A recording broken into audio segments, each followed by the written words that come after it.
Assalamualaikum warahmatullahi wabarakatuh. Saya akan mempresentasikan reflective review pada mata kuliah Ekonomi Pengembangan Wilayah dan review webinar seri diskusi ekonomi regional dengan topik pembangunan infrastruktur prioritas di daerah. Saya memilih link yang sudah disematkan di paparan ini. Perkenalkan, nama saya Sumanto, nomor induk mahasiswa 221-224-1067, program studi Magister Teknik, dengan dosen pengampu Ekonomi Pengembangan Wilayah, Ibu A. Andani Radisya Pratiwi, SOS MSI PhD.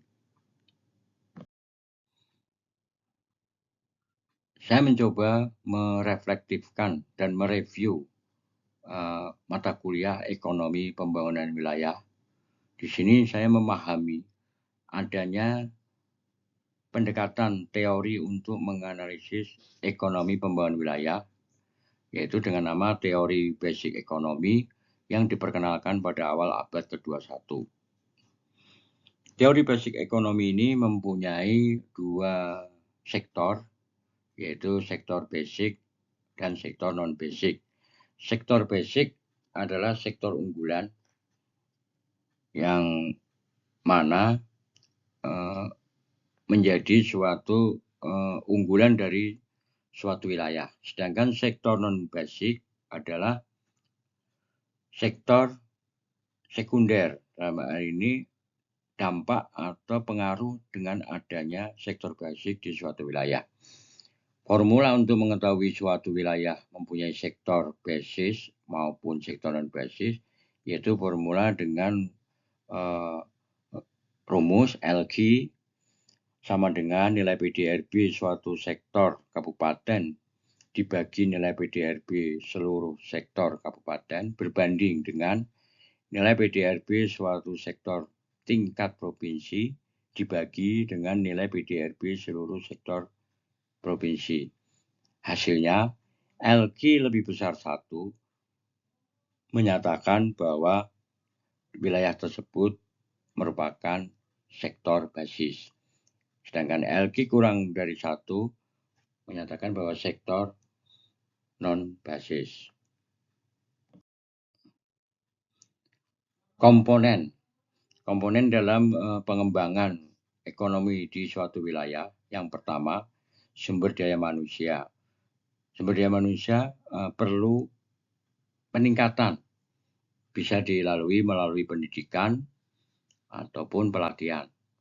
Kemudian komponen kedua, teknologi, dalam hal ini infrastruktur. Di dalam infrastruktur ada 2 bagian, fisik maupun non-fisik. Fisik misal seperti jalan, pembangunan irigasi, jaringan internet, pengolahan sampah, dan lain-lain. Kemudian non-fisik, digitalisasi. Kemudian komponen yang ketiga, modal atau penyertaan modal. Dalam hal ini bisa melalui skema pembiayaan maupun investasi.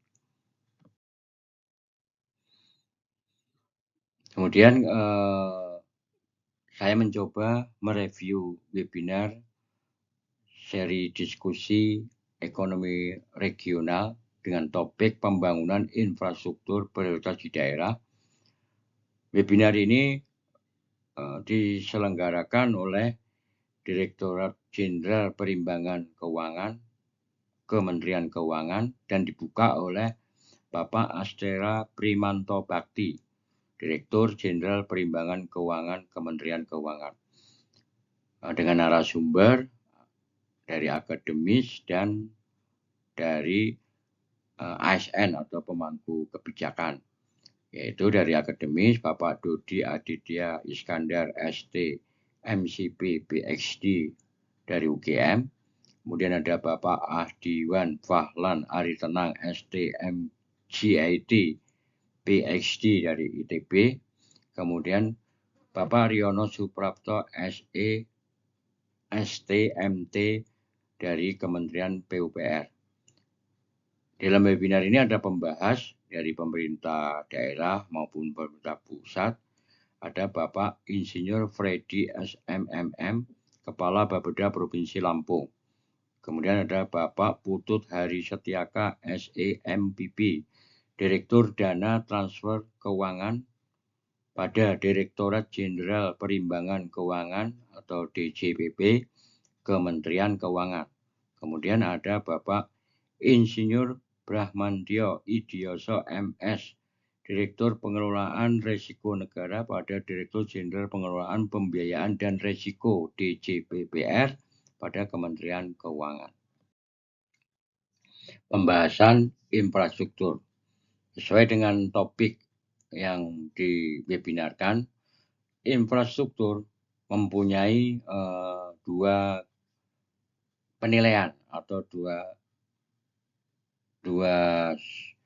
bagian. Yang pertama tentang kebutuhan.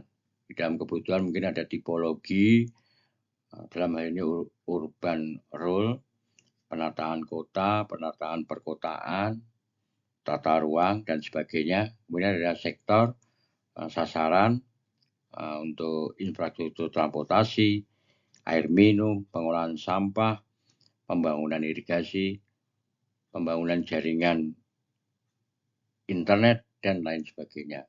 Kemudian di dalam pemenuhan ada mencakup 3 yang harus dipenuhi, 3 kriteria yang harus dipenuhi, yaitu perencanaan yang matang, skema pembiayaan, dan pelaksanaan.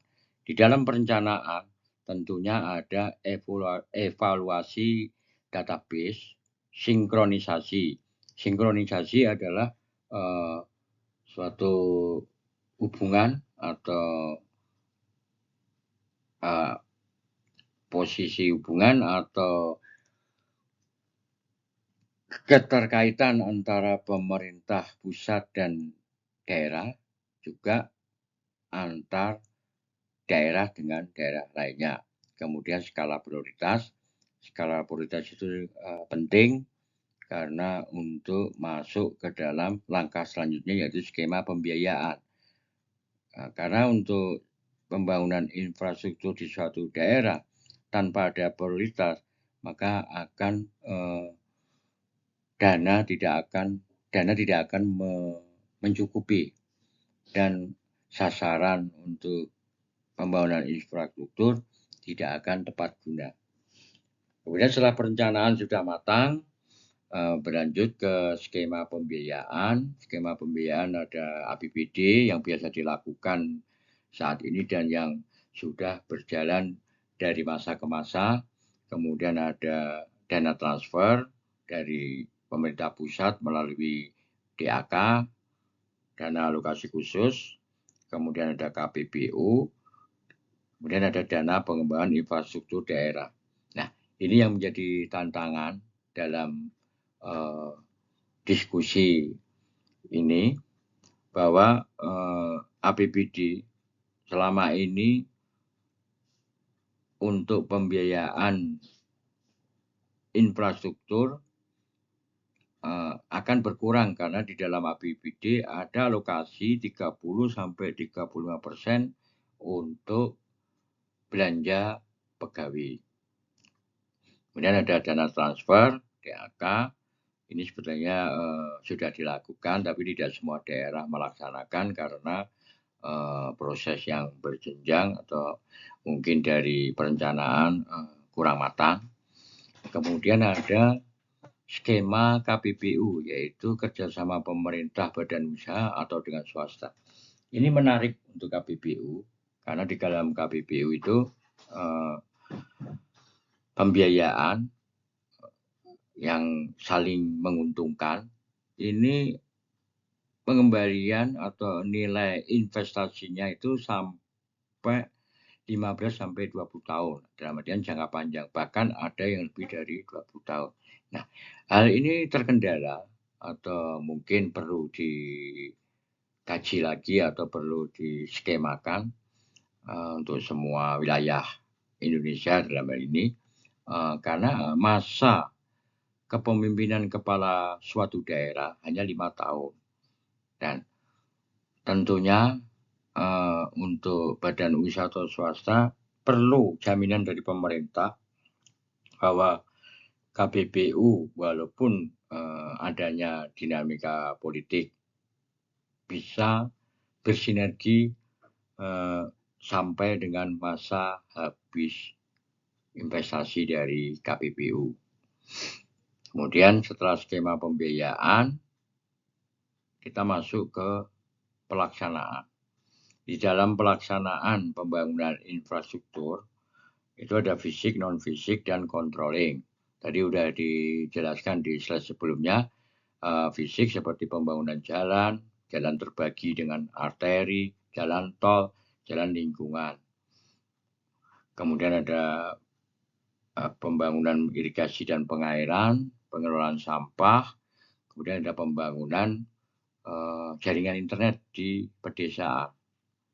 Kemudian non-fisik, digitalisasi, ini untuk menunjang komponen pada item sumber daya manusia yang perlu ditingkatkan.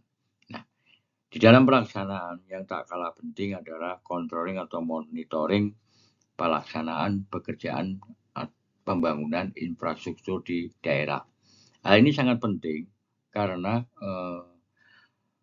di dalam proyek pembangunan infrastruktur mempunyai masa, dalam arti kerusakan, ada masa pemeliharaan, masa usia masa sampai berapa tahun. Jangan sampai pembangunan infrastruktur kurang dari masa umur yang telah dipersyaratkan. Disinilah perannya penting dari pemerintah dan konsultan dalam ini yang sudah ditunjuk melalui pelelangan. Kesimpulan, dalam pembangunan infrastruktur yang berkelanjutan baik fisik maupun non-fisik sangatlah penting untuk mempercepat pertumbuhan ekonomi suatu wilayah. Kemudian adanya tantangan untuk skema pembiayaan pembangunan infrastruktur daerah dengan dinamika politik dan faktor sosial ekonomi yang berbeda. Terima kasih.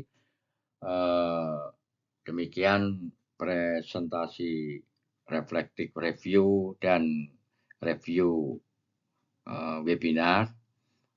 Kesan saya dalam menempuh mata kuliah ekonomi pembangunan wilayah sangatlah penting, dan memahami ke depan saya bisa memahami bahwa pembangunan ekonomi wilayah ternyata mempunyai aspek-aspek yang harus diperhatikan, dan saya berterima kasih kepada Ibu dosen, Ibu Andini, yang telah membina dan memberi arahan selama perkuliahan ini menjelang ujian tengah semester ini. Terima kasih. Akhir kata, wassalamualaikum warahmatullahi wabarakatuh.